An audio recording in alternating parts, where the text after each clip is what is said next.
All right then. Shall we get started, Sue? Yes, sounds good. Okay, Done. great. Thank you, everybody, for your patience with this new world electronic format that we're dealing with. I'm Eileen Sandberg. I'll be moderating today. Our presenter today is Sue Badeau, who is a trainer and consultant with Justice for Families.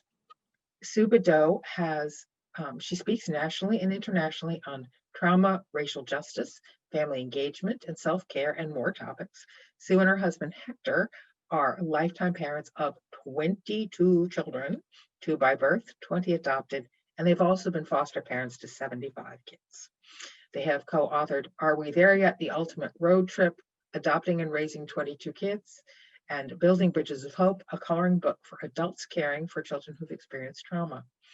Sue currently works with several organizations providing keynote speeches, workshops, and other training opportunities in the United States and around the world.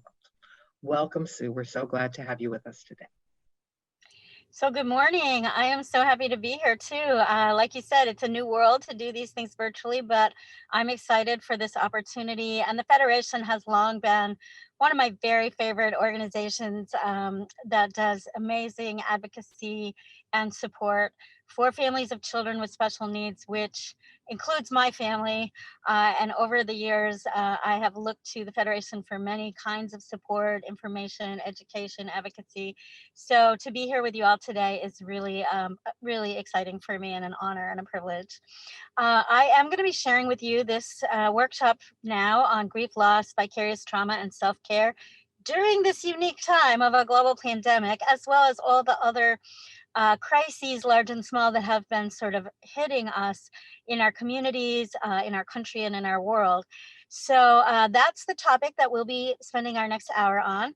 I will plan to leave a little time at the end where we can do some Q&A. But in the meantime, I hope you have all found the chat box or are familiar with Zoom for other reasons, and that you'll be able to use the chat box, because that's where I would encourage you. You will all be, on mute during the presentation, but I'll encourage you to use the chat box for your own comments or questions, and also for times when I say, does anyone have a thought about this, or has anyone ever experienced this, or something like that I might say to you. Please then go ahead and put your responses in the chat box as well. So in that way, we can make this as interactive as we are able to do.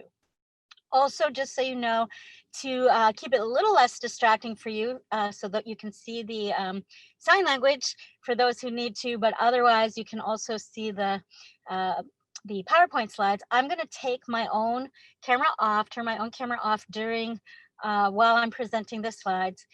There's just a standard picture of me that will take its place, and you won't see me moving my hands and everything. So I'm going to take my own camera off while we go through the slides. When we come back to the end, I'll put it back on for the Q&A. So that's what I'm going to do right now. But you should definitely still be able to hear me.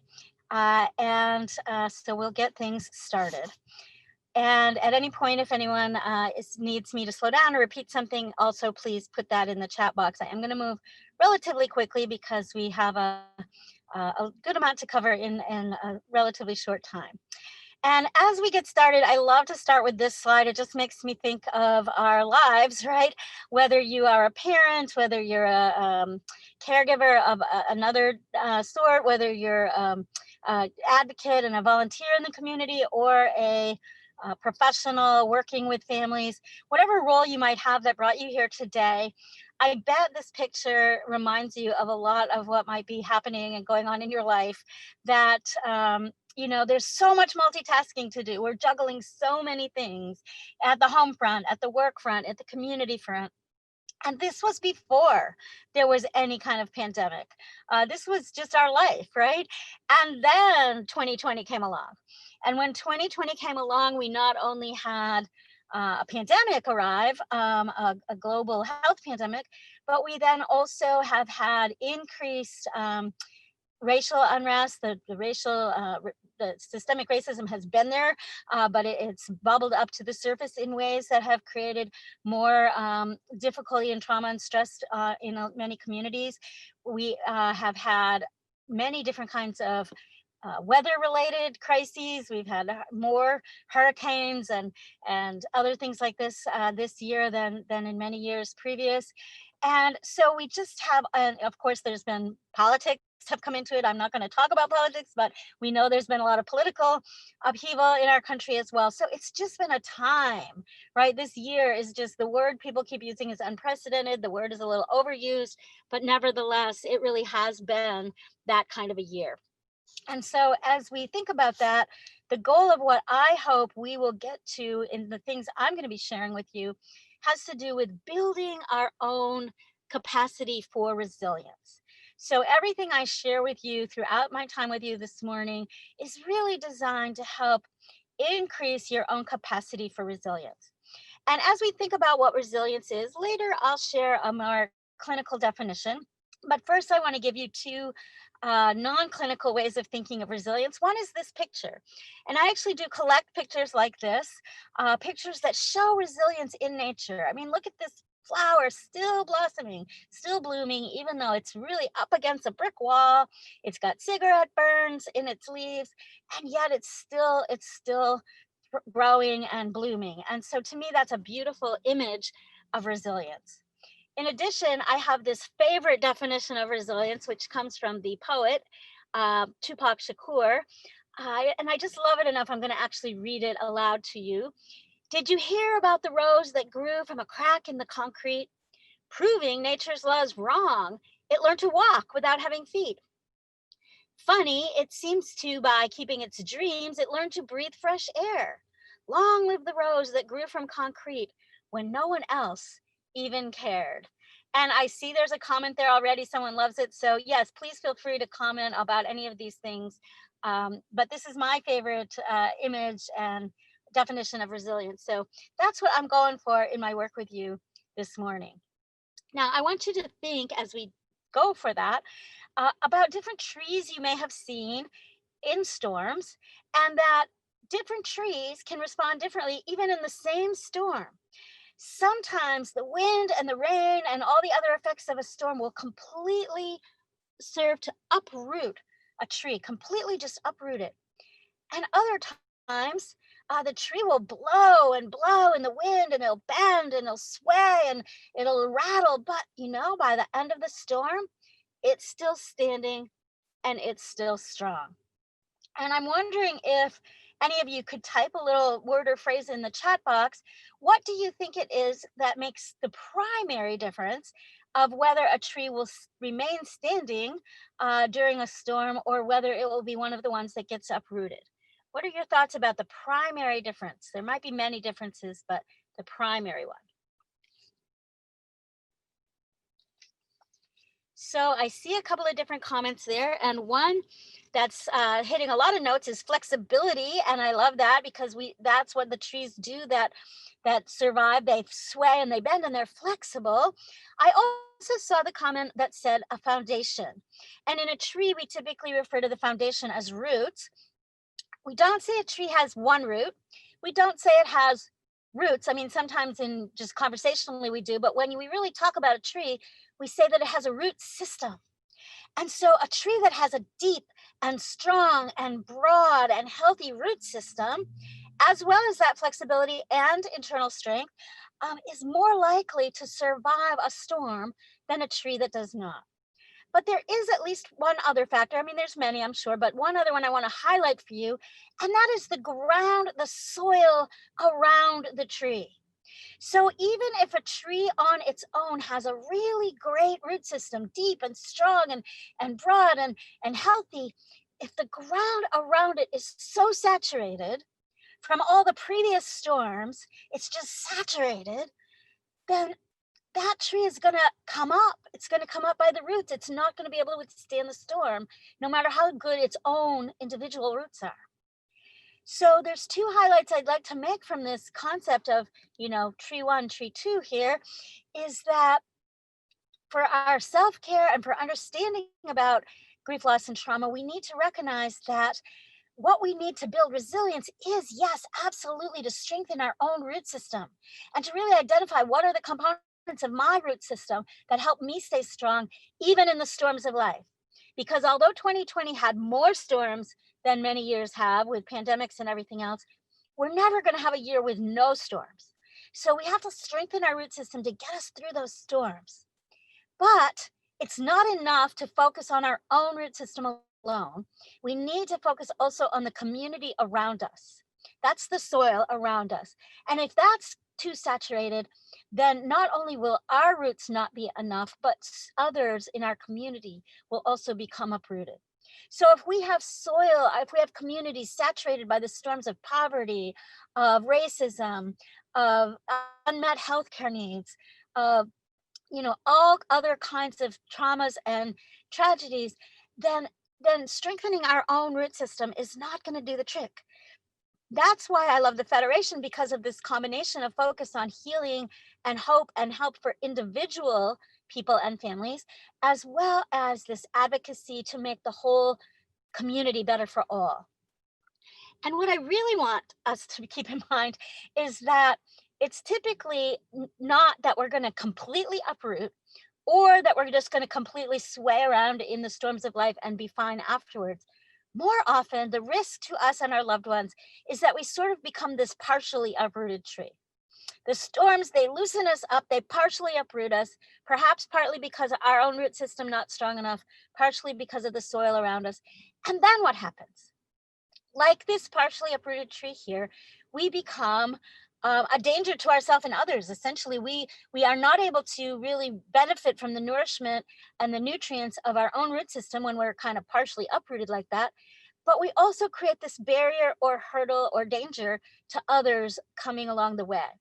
So this is why we have to pay attention to the things I'm here to talk with you about today, our own self-care, our own healing and well-being, in order that we can best not only be that tree that can withstand the storm, but that we can then care for others, advocate for others, and so on. So as we get into the content that I'm going to share with you, I want to begin by highlighting a particular number, and that number is 1. Now, throughout the year of 2020, we have been bombarded by numbers, right? I mean, it was the numbers of COVID cases and the number of deaths and the number of states that were in red zone or this zone or that zone. And then we have economic numbers, how many people are unemployed because of COVID and other things, and all kinds of economic related numbers. And then numbers about every other kind of situation going on.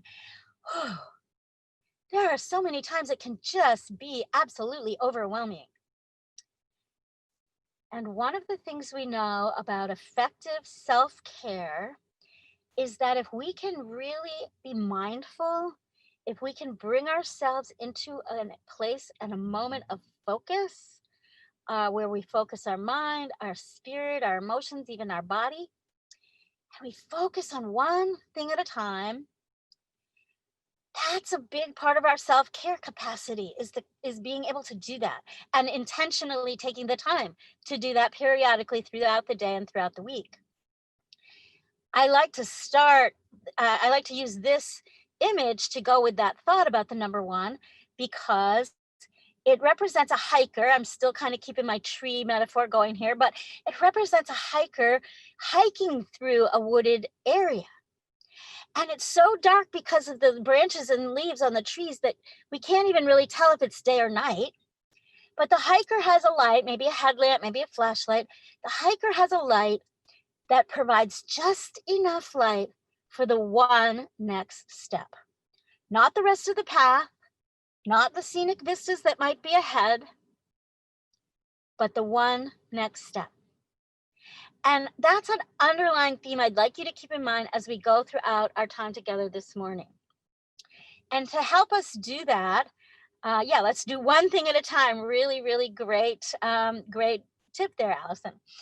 So to help us do that, I have prepared for you a list of what I call my daily mindfulness questions, and that you'll see them, I'll share them as we go along. And each question is intended to be something you would reflect on at a particular time of day. And we're going to start here with one of what I call the morning questions.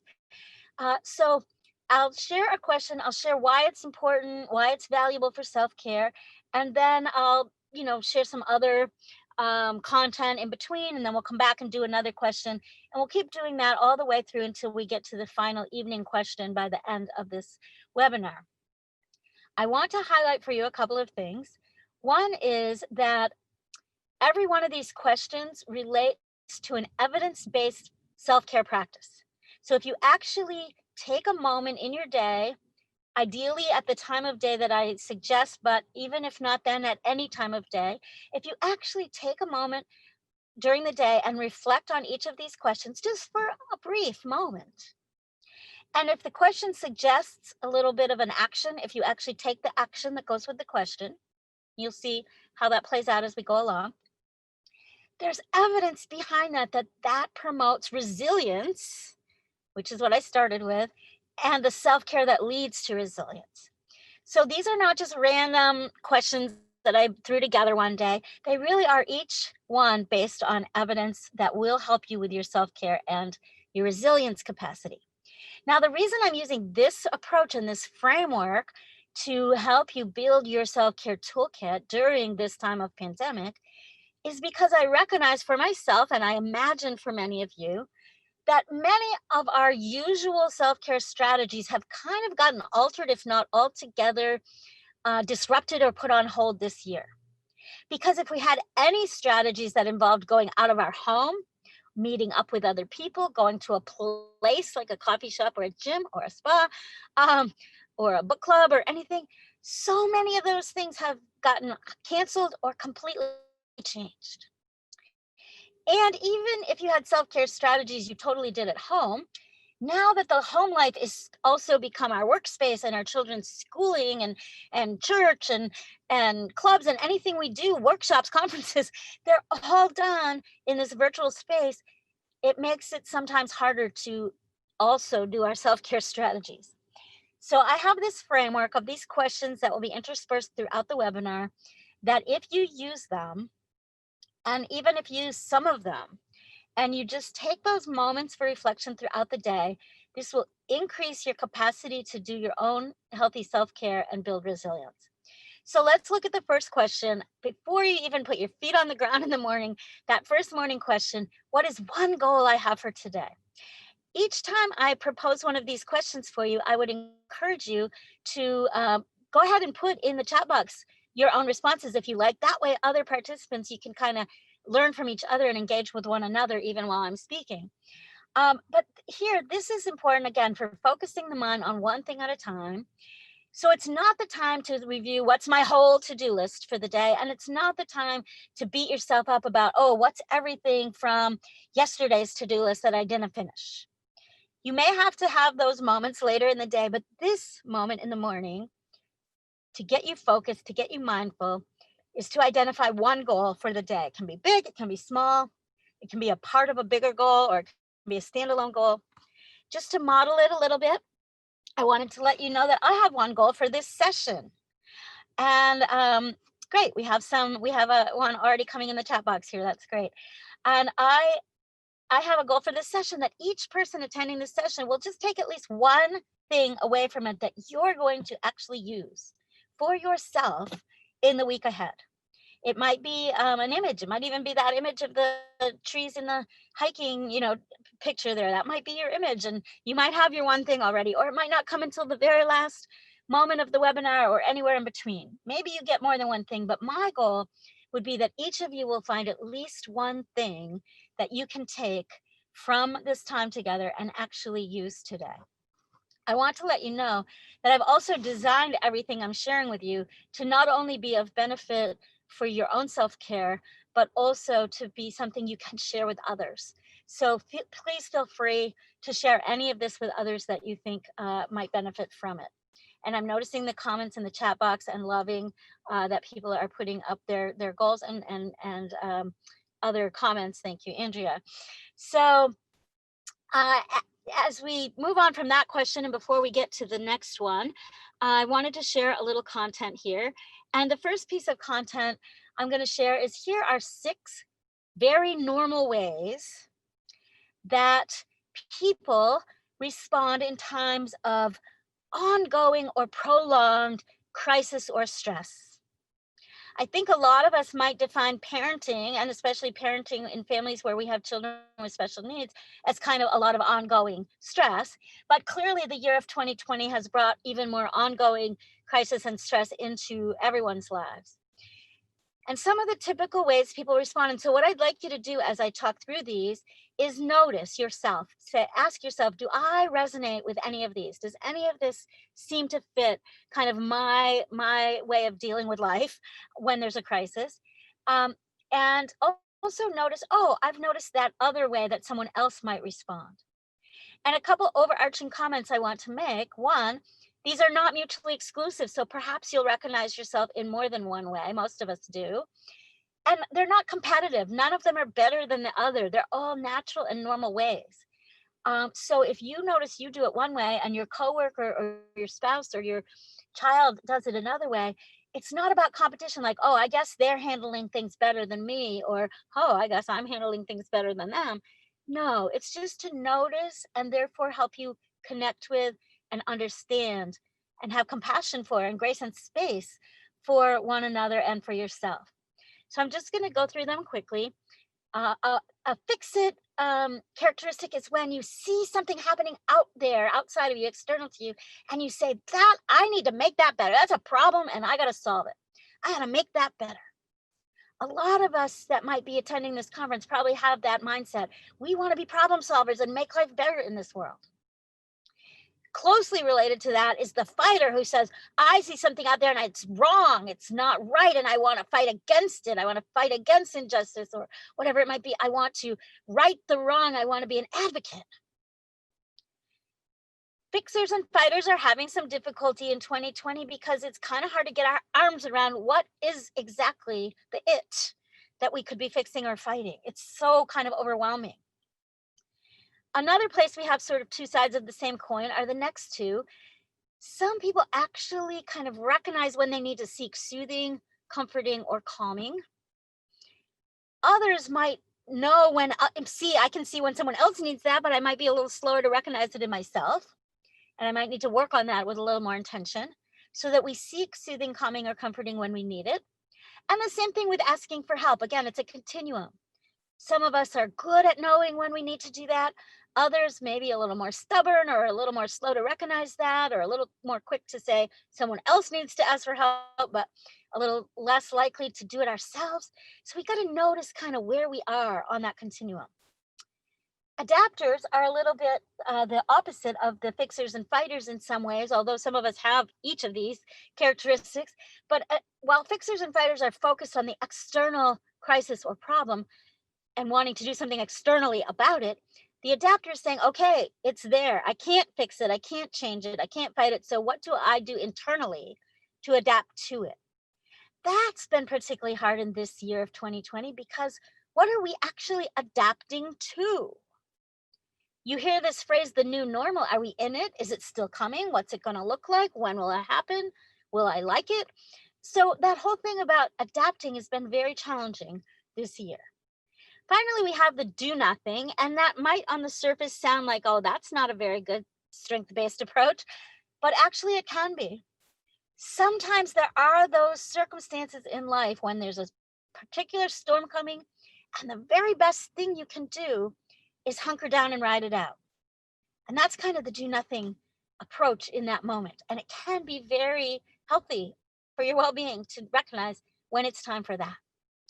Now I'm going to show 4 pictures that kind of also go along with this theme of this slide. And while I do, please feel free to put some notes in the chat about any reflections you've had. Do you recognize yourself in any of these ways that you might respond to crisis or stress? But another way to think of crisis or stress is that we get put in boiling water. The crisis or the stress is boiling water. So I'm going to show you 4 pictures of things that get put in boiling water. Now, an egg, when it gets put in boiling water, it was very fragile before it faced the water, and the boiling water actually makes it stronger. It makes it harder. That's why we call it a hard-boiled egg. The boiling water strengthens the fragile egg. But the potato is already very hard, and the boiling water actually softens it, makes it softer and more pliable. The rock, the water doesn't essentially change it a whole lot. It heats it up, and we can do things with a heated rock, They can be used in massage. We can use them for cooking. The heated rocks can do things, but then they return to their preheated state. It doesn't essentially change it in any permanent way. And then we have, I think, my favorite, the coffee, because the coffee beans, when put into the boiling water, they don't just change what happens to the beans, they transform the water.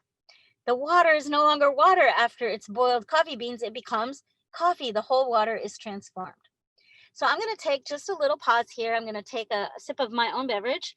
Hope you have some next to you as well. And then we're going to, and while I do that, if you have a comment you'd like to put in the chat box about any of this, please do, and then we'll move along.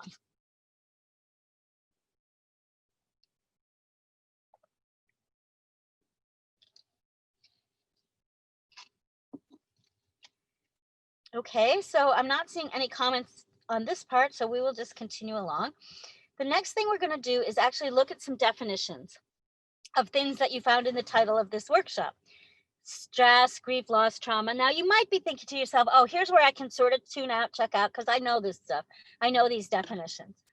Well, I hope you won't check out. I'm counting on the fact that you probably do know them, which allows me to present the definitions quite quickly. So I am going to kind of buzz through them fairly quickly, but I have a purpose behind doing that in this context. And I am trusting on the fact that you probably know a lot of this already. So I'm not sharing it in the way and in the depth I would if it was new information for you. But rather, I'd like you to reflect on these definitions as we go through them and ask yourself this overarching question. How does reflecting, revisiting, rethinking, you see all those words there, right? Renewing my awareness of these definitions at a time such as this, how does this help me better understand my own response to things going on around me? And how does it help me better understand the responses I see in others? And as I gain that understanding, I then can be more equipped to implement my self-care strategies and also care for others. So like I said, we're going to do this fairly quickly, but we are going to go through a number of definitions. And the first have to do with stress. We have 3 kinds of stress I'm going to highlight. And while I'm doing that, I especially would love it if some of you would write in the chat box examples of each kind of stress, particularly the top 2, because we're going to get to the bottom one a little more later. But sometimes I ask people, would you like to have a whole life with no stress in it at all? And people say, well, yeah, that would be great. But in reality, it would not be great because we need positive stress. Positive stressors are energizing and motivating, and they promote growth. So we need them. We don't want to go through life without them. Tolerable stresses, not so much. We don't need them. We could just as well nicely get along without them, but we really can't because they're so normal part of life. They're just things that everyone goes through. But the word tolerable really is key there. It means we can tolerate those stresses using our natural coping mechanisms and our natural support system. When stresses overwhelm those natural capacities to cope is when they get into the toxic stress and trauma category. And I will hit on that a little more in a few slides ahead. So thank you, Beverly, for kicking us off with a definition or just a sample of positive stress, having a new baby, a new job, a new home, right? Anything new in a relationship or in our life can be exciting, can be motivating, can be growth producing, but can also be very stressful. So great examples. I'm going to just highlight a couple more positive ones and then go on to Paige's note of a tolerable one. But anything else that can be positive is anything with a deadline.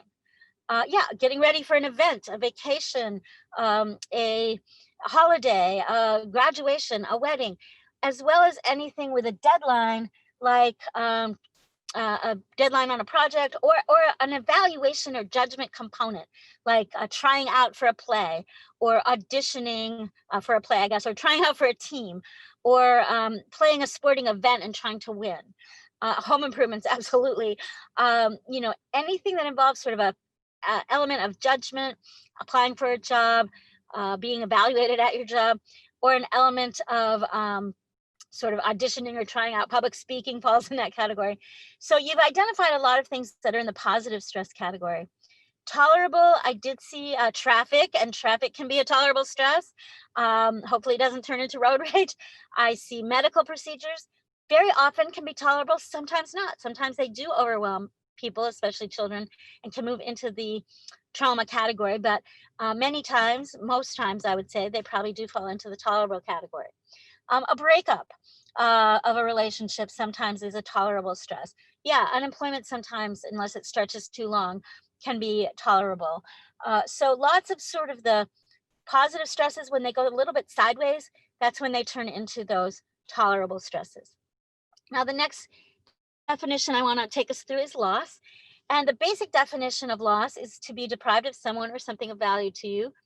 A, because it either leaves you, or B, is taken from you. But here's a big key: in a way that's unanticipated. And think about that in the context of this year, 2020, but also think about that in the context of your life as someone who cares about families and children with special needs. All the unanticipated ways that something that we had hoped for, wished for, dreamed of, or already had, then we lose and gets taken from us. And yes, this is also, it is the beginning of traumatic stress, and I'm going to morph us right into that. So you're right on track with me. Thank you, Allison. And the other piece that makes loss kind of begin to morph us into the grief category, which I'll get to in a moment, is when it seems to be unrecoverable. We may not know for sure if it's going to be recoverable or not, but it's taking us there. Now, some of these terms come from the business world, and profit and loss statements, and something gets kicked over to the loss side if it seems to be unrecoverable. Like, I used to own a bookstore, and if I had some inventory that got burned in a fire or stolen, then that would be an unrecoverable loss that would go in the loss column. But in human relationships and life, there's so many times when things happen. Of course, if there's a death or a total loss of a business that you really invested your whole life in, those are some things that seem to be fully unrecoverable. But so much of what we go through and so many of the other losses we experience are in that gray, uncertain area where we're just not sure if it's going to be recoverable or not. And it's that uncertainty that creates a lot of the stress that we then need self-care around. Now, the stages of grief were first really written about and identified by Elizabeth Kubler-Ross and David Kessler. And this is just a quick look at them. It's important to note, as even they did, that these are not linear necessarily. Some people might experience them in a linear way, but generally not linear and not experienced in the same way by different people. Everyone has their own sort of timetable, but that this gives us a framework or a scaffolding, as Kessler likes to say, to help us understand what's happening when we go through some grief. And Kessler was actually quoted in an article for the Harvard Business Review at the early stage of this pandemic this year, describing how the pandemic responses that we might be having fit into this framework. So let me tell you how he did that. He said, for some, there was kind of shock and denial when we heard about this pandemic, and it sounded awful, but it's not going to affect me. It's over there. It's in China. It's in Seattle. It's somewhere that doesn't affect me. Then it starts affecting me. Maybe it means my business had to close down. I had to work virtually. My kids can't go to school. I have to wear these face masks. Whatever it did that started affecting me makes me angry. I don't like that. Or maybe I didn't even really do it, and then someone I knew got sick, and oh my gosh, was that my fault? I might have some guilt and some shame. It's not going to go away too quickly, so I guess I have to make a bargain with the universe, with the scientists, with the politicians, with God, however you're making that bargain. But all right, I got the message. I'll do this social distancing thing. I'll learn Zoom. I'll wear a face mask, but it's only for 2 weeks, right? Remember when they were telling us that? For 2 weeks, if we do this, then it'll be all fine. So I'll make that bargain. I'll do that. But then 2 weeks go by, a month goes by, 6 weeks go by, and it's not all fine. So sadness or despair can set in, like, this is not going away. The bargain didn't work. We might then reach a place of acceptance and, okay, I just have to make this my life now, this Zoom stuff and this social distancing stuff and this mask wearing stuff. I have to just integrate this into who I am. And then making meaning out of your grief comes a little later, and I'm going to refer to it later on a different slide. Now, what I just described is what we might call, quote unquote, normal grief. And you see I have it in quotes because everyone experiences it differently. So there's no actual thing called normal, but it's kind of what we understand when we hear the word grief. There are many other kinds of grief. If you study grief or look it up, you'll see 15 or more other types of specific types of grief. I'm only going to name 3 more of them here just for your awareness as you think about, again, that overarching question: how does this help me understand my own responses or the responses of others during this time? And how does it then help equip me for my self-care? Ambiguous or disenfranchised grief is when you have a type of grief that others are not acknowledging. Brene Brown in her work refers to this as when someone uses the at least phrase. Maybe you're feeling a certain way, you're feeling a loss, you're feeling sadness, and someone else says, well, at least it's not as bad as what so-and-so went through. Or at least it's not worse, it could have been worse. Other people can do that to you, or you can do it to yourself. Well, I don't even have a right to have this grief because it's not as big as someone else's, or it's not something other people would be grieving about. So I'll just keep it to myself. We disenfranchise our own grief. That's not healthy. So don't do that to yourself. Don't do that to others either. We all need to give each other and ourselves the grace and space to acknowledge and recognize every form of loss and grief, give it its own voice, experience it, and that's what will then allow us to heal from it and eventually get to that place of meaning making. Anticipatory grief is when we're experiencing some feelings of grief about a loss that hasn't really fully happened yet. For example, if you just found out someone you love has gone into hospice care and their diagnosis isn't good, you might be already grieving that you're going to lose them, but they're still living. Well, in this world of pandemic, whoa, all the anticipatory grief that's going on around us and in us, because it's like we're collectively holding our breath, waiting for that next shoe to drop. What's the next crisis going to be? What's the next bad news headline going to be? Anticipatory grief. And finally, I wanted to highlight this type of grief called collective grief. It is when a whole community, and in this year, you could say the whole world, that's why we call it a global pandemic, but when a whole community, maybe there's a school shooting and a whole community is grieving, or a hurricane and a whole community has a lot of loss. So collective grief is when a whole community is experiencing the same event that triggered the grief. Some find their sense of support and connection in this, like we're kind of all in it together. You even hear that said by politicians and celebrities and others. We're all in this together. But on the other hand, that can mask what's really going on, because you know what? While we may all be going through the same event, we're not all equipped in the same way as we go through it. So we're not really all in it together because of racial inequities and age-based inequities and gender inequities and disability inequities and geographic inequities. And, someone wrote early in the pandemic, we may all be in the same storm, but we're not all in the same boat. So this leads us to kind of what your question was about, Allison. Was I moving us on towards traumatic stress? And you were right. And toxic stress is what moves us in the direction of trauma. And there's a number of other phrases that have been used historically or currently around trauma. And that is when we have that stress, loss, or grief that overwhelms our biological, neurological, psychological, and relational capacity to cope, then we're in the territory of trauma. And trauma can be experienced by all kinds of different people: individual, children, adults, families, communities, multi-generational. And trauma comes along like a storm, kind of to go back to my trees in the storm example, and it can hit in different ways. And acute trauma is that one-time thing. Chronic can be those ongoing things. It can be like bullying, but someone mentioned earlier medical stress could be tolerable, but if you have kind of ongoing medical stress again and again, maybe that could be in the category of a chronic trauma. And secondary or vicarious trauma, The definition is when we have frequent or continuous exposure to other people's trauma. We have race-based and historic and generational trauma that is something that there's multi-generational impacts of traumas that occur over periods of time.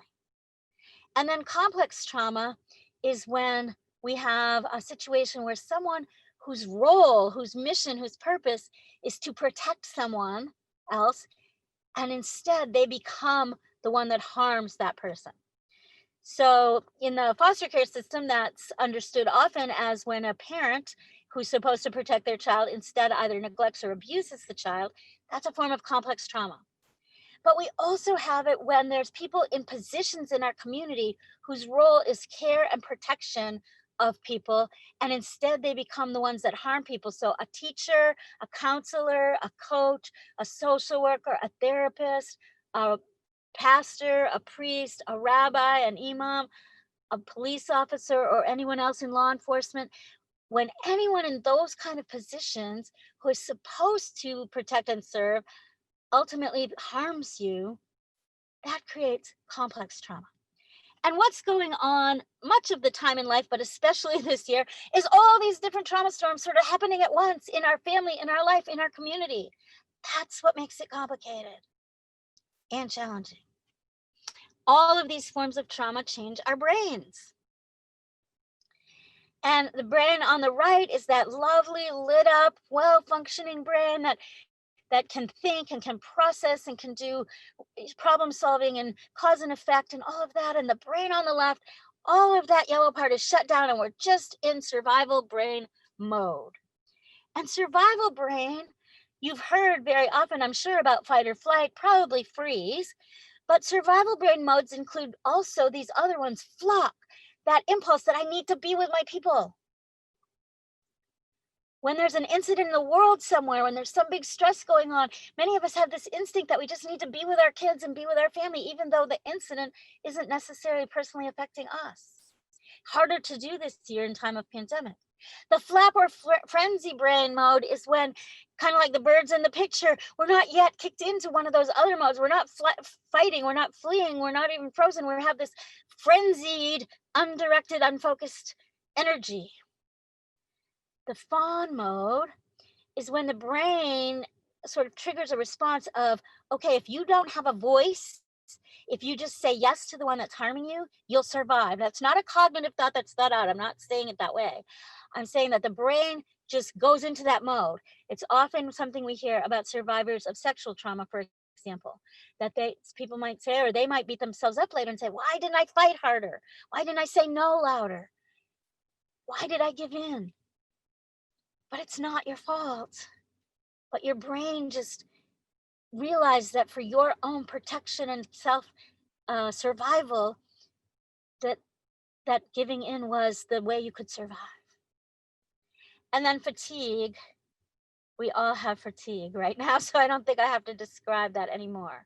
And yes, you're absolutely right, Alison. When people have these behaviors or have the behaviors that result from this survival brain, they're very often dismissed as either unmotivated or lazy, or on the other hand, as acting out and aggressive, or many other ways that these are looked at. Absolutely. And that's why I wanted you to see this picture, because being in survival brain and having that trauma affects us in all these different ways. Our thoughts, our feelings in our body, our feelings in our emotions, and our behavior.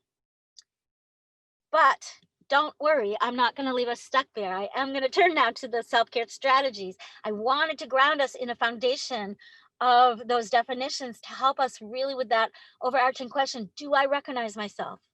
Do I understand where I am in this response pattern? And then how can I best build my self-care toolkit? Luckily, our brains are always under construction and resilience is always possible.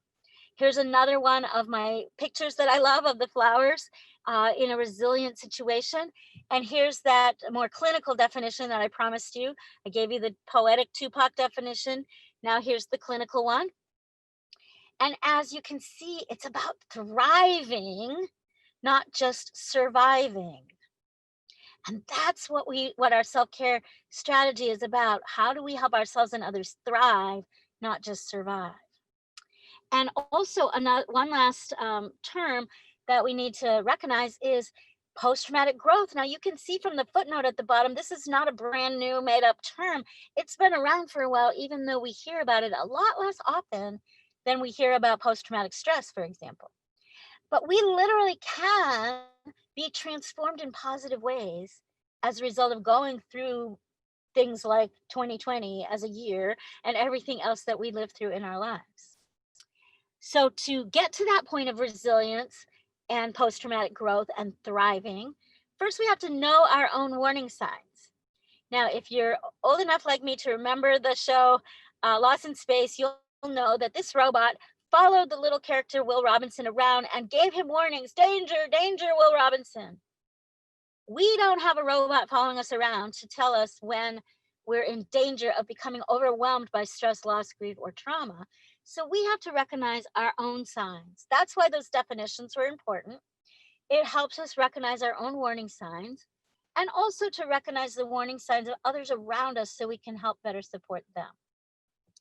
We have to recognize that secondary traumatic stress in particular impacts us if we're caring for people that have their own trauma and their own stress, children or others. We are very at risk for secondary trauma in particular, and it impacts us in all these different life domains, as well as in our professional functioning.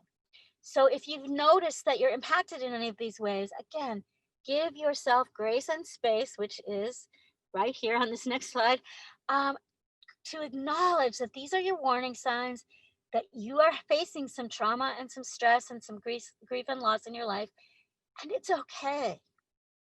But we're not going to stay stuck there. You see, we're going to recognize the challenges, the rough feelings, and then we're going to intentionally bring ourselves back up into balance, just like my adorable little granddaughter here is bringing herself in balance on the balance beam. When someone on a balance beam feels like even a flicker of getting out of balance, they're very intentional about pulling themselves back into balance, even if the casual observer can't tell that that's what they're doing. And that's what we need to develop the capacity to do internally. Recognize, give voice, give space, give grace to those hard feelings, to those grief-laden feelings, to that ambiguous grief, to all of that. Give it its own voice, acknowledge it. If we don't, it will just bloom inside of us and it'll grow and it'll accumulate into something not so good. So give it its voice and its space, but then be intentional about coming back into balance. So now we're going to turn back to those daily questions that I mentioned. I gave you only the first one earlier, so I'm going to start giving you some more of them now. And there's two other questions. Well, first of all, I wanted to use this slide to highlight the idea that if you're someone that likes to journal, write down your reflections. If you don't, talk about them in your own, just personal self-talk or prayer or meditation life, or with someone else that you have a good connection and relationship with. So use these questions to guide self-reflection in whatever way is helpful for you. And so there's two more that I would call the morning questions besides the one about, what's my one goal for the day. The next two morning questions to reflect on are who is one person I can turn to for support and one person I will reach out to and connect with. These are powerful questions every morning because they remind us I am not alone. Even when I feel isolated, even when I feel alone, even when I'm physically alone, if I've been quarantined, whatever is going on, there's at least one person I can turn to for support. And there's at least one person I can offer some help or support to. And both of those, in fact, if you don't remember anything else I say today, please remember this, that the single most powerful and important thing you can do for your own self-care is maintain connections. So these are very powerful questions to begin every day with. And there's a beautiful African proverb that reminds us of this. If you want to go fast, go alone. But if you want to go far, which is the goal of resilience and thriving and well-being, go together. Brene Brown also has a beautiful way of saying this when she writes, "We are hardwired to connect, and it gives us purpose and meaning." So make that your morning reflection as part of your self-care strategy. The questions for noontime, I have 3 of them for you, and a couple of you in your goal for the day highlighted that you were going to do some of these things. So yes, these questions kind of mesh together beautifully. So take a pause at lunchtime, take a pause and ask yourself these 3 questions.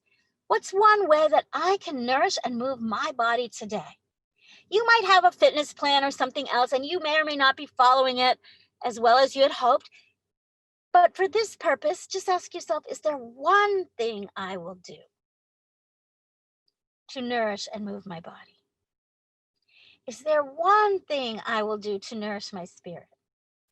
Is there one thing I will do to nourish my mind? And whatever your answer is, and feel free to put some in the chat if you'd like to share them with others, then do that one thing, do the action that follows the answer, and that'll be an effective part of your self-care plan.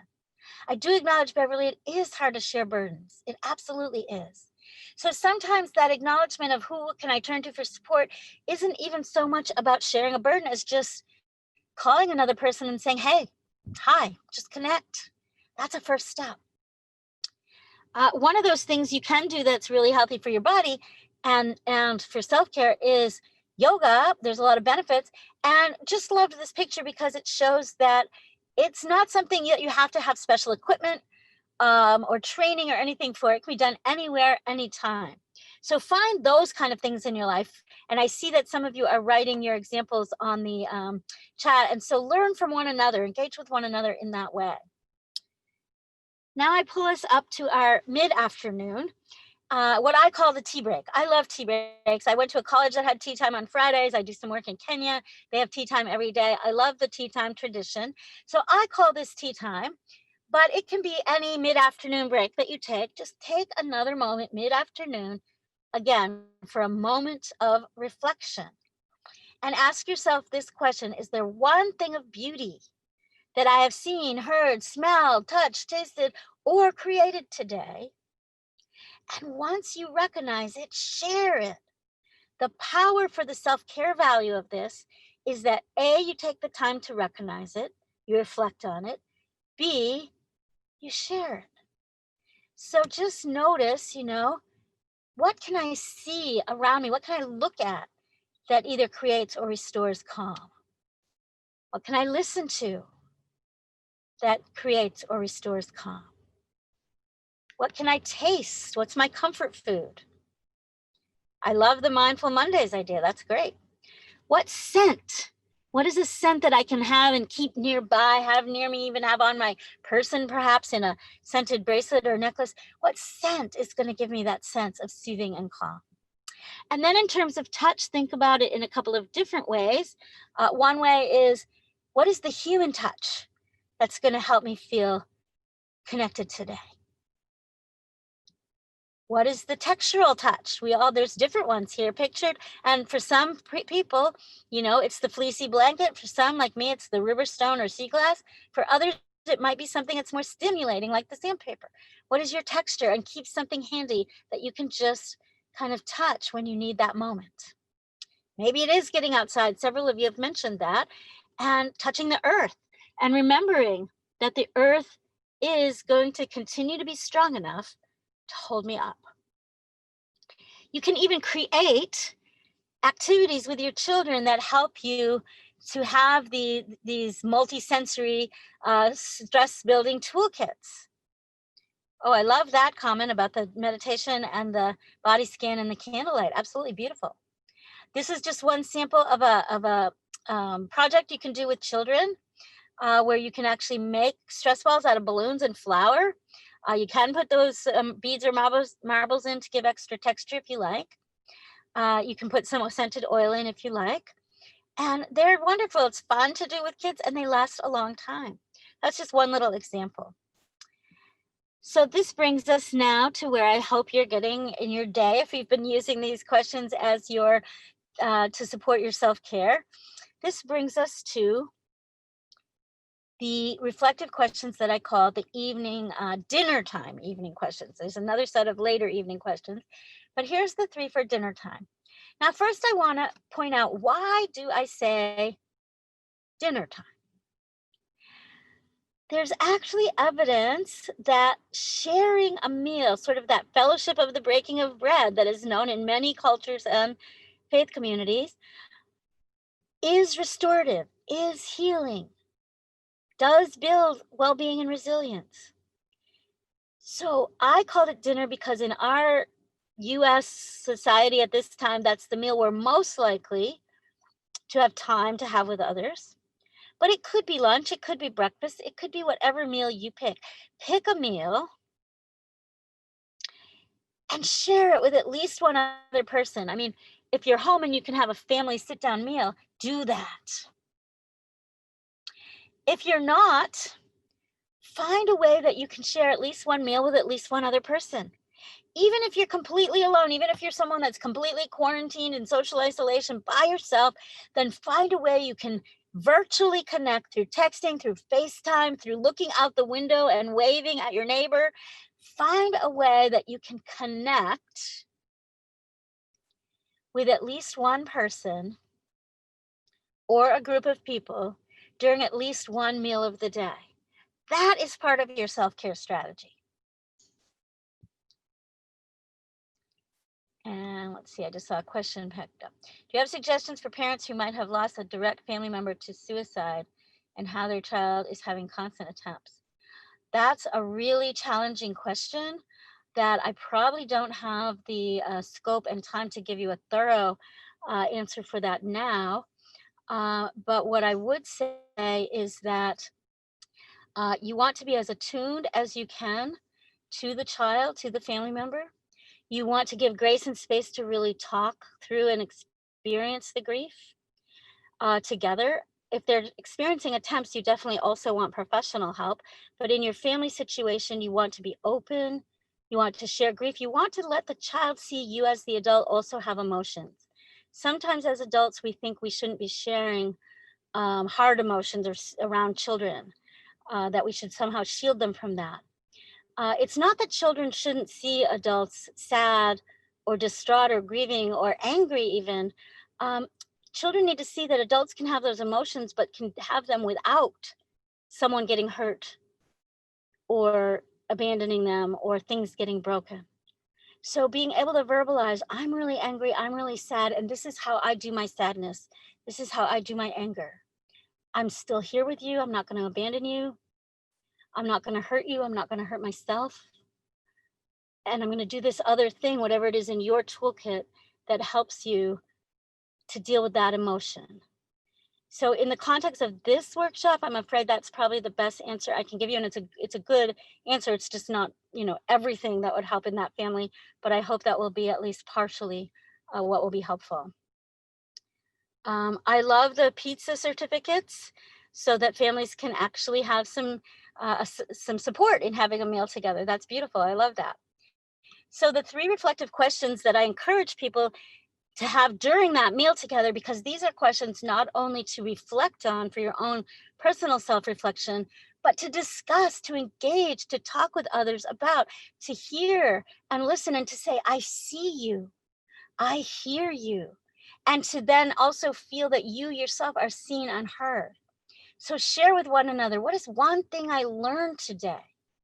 Acknowledge that each day we learn something, even if it's a small thing, and listen to each other. What is one success I had today? That one success might be, and notice the way it's worded, what is one success I had today? Not did you have a success today? See, we need to give ourselves that acknowledgement that we have to recognize, yes, I had some kind of success today. I'm going to own that. I'm going to acknowledge that, and I'm going to identify that. But also for others that we're engaged with. What is one success I had today? Let's acknowledge it. Let's notice it. Let's reflect on it. It might have been something very small. It might have been related to that goal we set in the morning.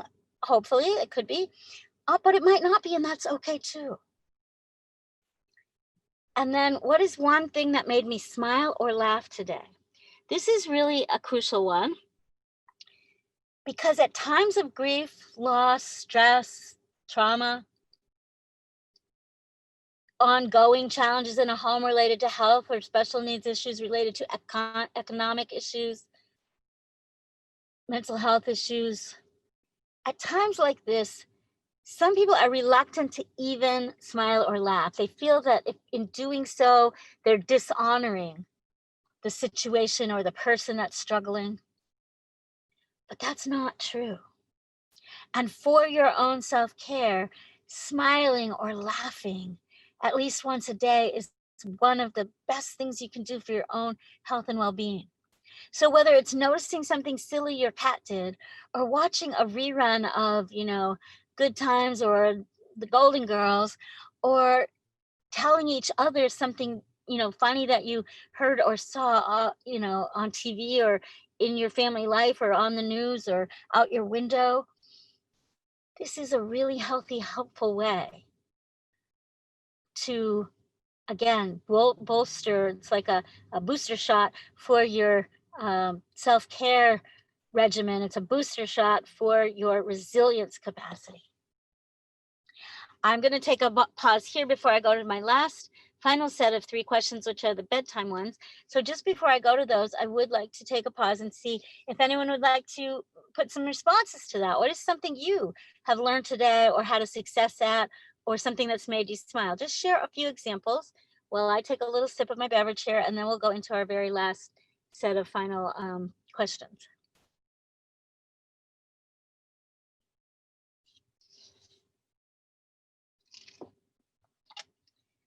You're right, Mary Ann. It is tough to laugh or smile during the darkest times, but it's not only okay, it's absolutely necessary. So just encourage yourself and others to do that. Anyone else have any other comments or reflections? Okay. Laughing yoga, and you can look that up on YouTube. That's a great one. And the dinner table question, using this question of your success for kids at dinner, is when we always used it with all our kids, and it is great for that purpose. Absolutely. One other one that's not quite the way I worded it here is say one positive thing about someone else at the table. So that's another one that you can use as a dinner time question as well. So we're going to move towards the end of this webinar by reminding us that also as we move towards the end of each day, we want to end the day well so that we're ready to start each day new. Music is a very good example of something that can renew your spirit and give you that sense of that creating and responding to beauty and having your sensory experiences. What the goal is here for these last 3 questions that I'm going to share, these 3 final bedtime questions, the goal is to take the stress and anxiety and all the things in the upper left here and kind of make them go away for the evening so we can get good sleep, and to enlarge our capacity for gratitude and hope, because that does help us sleep. And so one of the final things I want to say about self-care is that sleep is part of it. And we really need to do what we can to get good sleep. So that's why the last 3 questions I'm here to share with you are about sleeping. Well, the questions themselves are not about sleeping, but the questions are designed to help us get better sleep. And I love that question. Both of those that you've provided, Andrea. Not going to bed angry is a very good one to remember as well. And as you get ready for bed, for your self-care, ask yourself, what is one worry I can let go of? Now, we all know that we can't really let go of our worries like permanently. Many of the things that keep us up at night and that we worry about, we're still going to have to deal with tomorrow and the next day and the next. So we can't fool ourselves into thinking, well, yeah, sure, I can let go of this worry. Poof, it's going to be gone. No. But what we can do is let go of it long enough to sleep. And to help with that, there's a little tip. It sounds a little goofy, but it actually works if you get into this practice. Think of something that's likely to keep you awake or bother you during your sleep, one worry or stress that you have, and write it down on, a piece of paper, in a journal, whatever is easiest. Write it down, and then put that paper with that worry written on it in another room. Don't tear it up, don't burn it, don't throw it away. That would be kind of telling your mind that you think you can permanently get rid of that stress or worry, and your mind knows better than that, so that's not going to work. But if you write it down and you put that piece of paper like in a drawer in the kitchen or someplace that's not where you sleep, you can then tell yourself that worry or anxiety or concern will be there tomorrow. I'll work on it again. I'll deal with it again tomorrow, but it's not going to invade the space where I sleep. And if you get into doing that as a habit, your brain actually begins to accept that. And it actually lets go of some of those concerns and worries during your sleep time. And it promotes healthier sleep. Now, gratitude, there's a ton of research about how being intentional about expressing gratitude on a daily basis helps with health, well-being, mental health, physical health, overall well-being, thriving, resilience, all the things I've been talking about today. So I encourage you to think of gratitude throughout the day, but especially end your day with at least one thing you can be thankful for from that day. And I love the putting the worries down like the bag of groceries. I love that example, Eileen. Thank you for sharing that. So yes, lighting our worries on fire is a great thing to do at certain festival times, beginning of a new year, times like that. It is a great tradition, and I'm all for it. I think it's really healthy. But on a day-to-day basis, to do it every single day, if we put it aside in another room, that allows our mind to know we're not giving up on that person or that situation that needs our attention. We're not giving up, we're not throwing it out, we're not letting go of it permanently, but we're just not allowing it to invade our sleep. It's a different message there than it would be in those special festivals. So I like them both. They each have their place at different parts of time in our life. And then finally, the last question for just before we drift off, hopefully into a good sleep, is one thing I'm looking forward to tomorrow. And the reason this is so important, I told you if you only remembered one thing I said today, please remember relationship and connection is the single most important thing you can do for your self-care. Closely second to that is cultivating hope and optimism. Cultivating hope and optimism. The sense that there's at least one thing ahead of me that I still have to look forward to. It can be a very small thing. It can be my morning coffee. It can be a bird that flutters by my window when I wake up. It can be anything. It doesn't have to be a big, huge thing. But never go to sleep angry, as someone already mentioned in the chat box, but also never go to sleep without having in your mind something hopeful, something you're looking forward to for tomorrow. And so that takes us to the end of my presentation. I am going to stop. Oh, I see I have one more question. How do you take care of your own secondary trauma while trying to take care of your child separately? Yeah, that's a really good question. I'm glad you did ask that or clarify that. And I think the ways that I've shared in this webinar are part of the answer. You take your moments of reflection, you set aside those moments to give you time for that, so you then can, when you are focused on your child, you can fully focus and be present and attuned because you have taken your moments for yourself. And you can't always take a whole hour or a whole day or something for yourself. So that's why I've given you this framework that involves taking these few moments at a time throughout the course of the day. And so we have come close to the end. I know we're going to get cut off in just a few minutes, but I did take off the PowerPoint and put myself back on. You can see my face now. And so I'm open now for any other questions that anyone might have.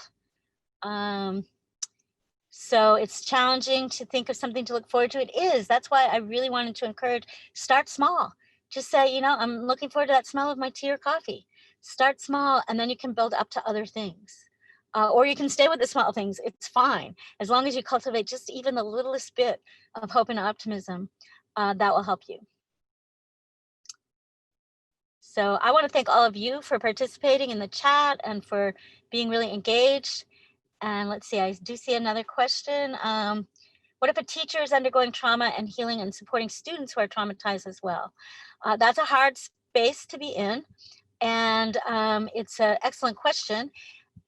The answer, though, I think would be very similar. The teacher should definitely find at least one person in that facility, in that school setting, or now that we're virtual, again, who's one person I can turn to so that they do have that sense of not being alone with this. And the teacher needs to find ways to build into their life these little moments, this little framework of some self-care so that then when they are focused on their students, the students can get their full attention because they know they've already done some work and they're going to continue. They can look forward to it and know I'm going to continue to work on my own self-care. I'm going to have my next reflection moment when I get that break. I'm going to use my 5 senses. I'm going to have my toolkit. So maybe I have something in my hand that I can just take a scent of, or I have a bracelet on my wrist that just by touching it kind of soothes me. Have, for a teacher or a parent, have your toolkit really literally right at hand. So even when you're in the midst of those moments with your children or your students, you have something that kind of clicks for you and reminds you and brings you back to that place of calming and soothing. That's what that 5 senses toolkit piece also was about. So Eileen, I turn it back to you. I don't see right now any more questions, but if any more come up, I'll be happy to answer them in the minute or two that we have left.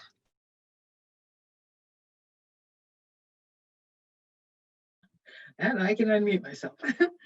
Thank you so much, Sue. This is really great. I really appreciate very much all the insights that you gave us and walking us through this day of finding ways to anchor ourselves and deal with all the stresses that we're under. So it's been really great. Thank you, everyone, for participating. Absolutely. Okay. Well, if that's it, we're going to end the session then. All right. Well, thank you again, everyone. I hope Thank you, everyone. Take one thing that'll work for you and try it out.